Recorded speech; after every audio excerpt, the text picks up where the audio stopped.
Bonjour tout le monde, aujourd'hui on se retrouve pour un tuto de Pocket Letter. Donc je vais vous montrer en quoi ça consiste. Donc voici ce que c'est une Pocket Letter. Donc c'est 9 petites cartes qui sont chacune décorées. Donc là c'est le thème d'Halloween. J'ai reçu cette Pocket Letter par le biais d'un échange sur un groupe Facebook, donc Scrapbooking Made in Action. Et c'est Céline que je remercie d'ailleurs, elle est très très jolie, tapez elle, qui m'a envoyé cette Pocket Letter. Voilà. Donc alors je disais, donc c'est 9 cartes toutes décorées, donc on peut le faire à partir d'un thème comme ici, thème Halloween, ou ben on peut partir sur du shabby, vintage, le cinéma, les chats, enfin ce qu'on veut, hein.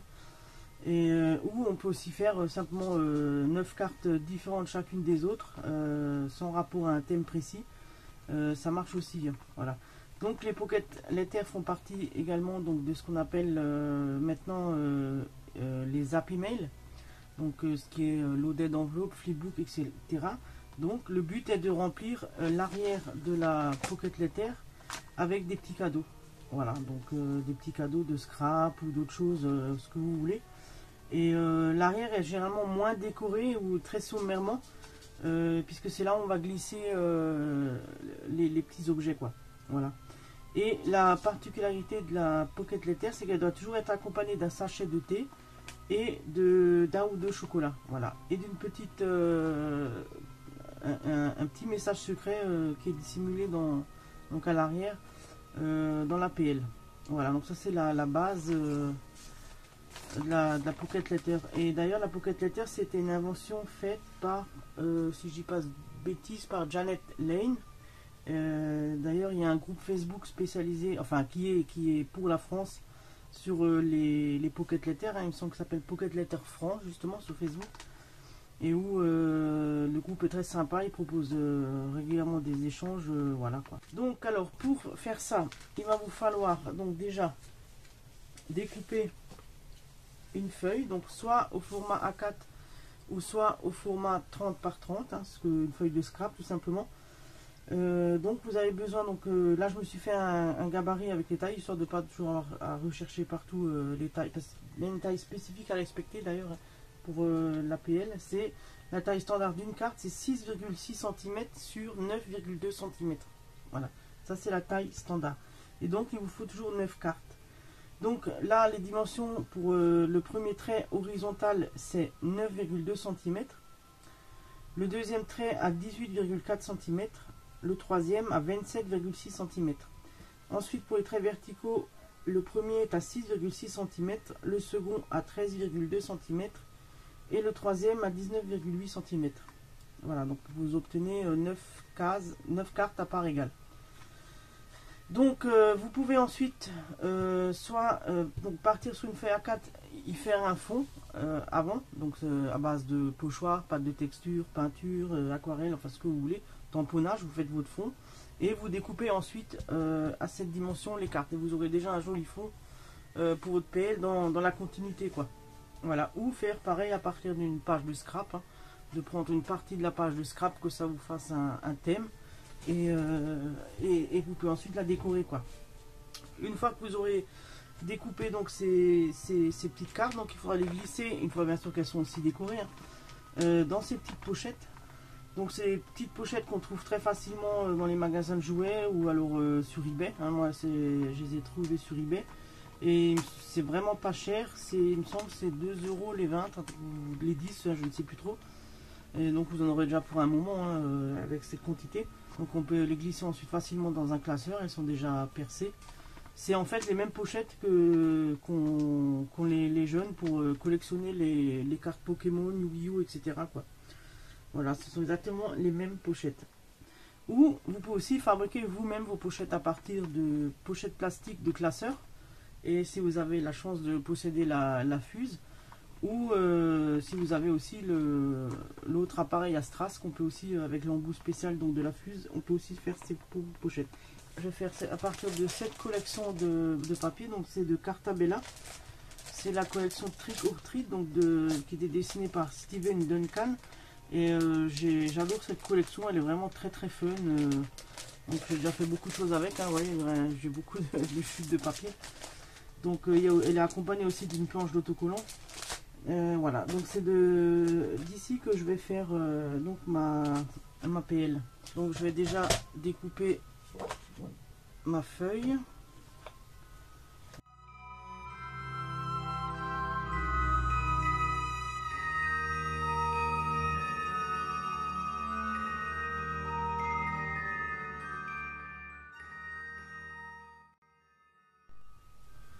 Donc voilà, ensuite on obtient ça. Donc là j'ai ancré tous les bords des papiers pour que ça fasse un plus joli rendu. Et donc maintenant on va commencer à décorer.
Donc voici ma PL une fois terminée.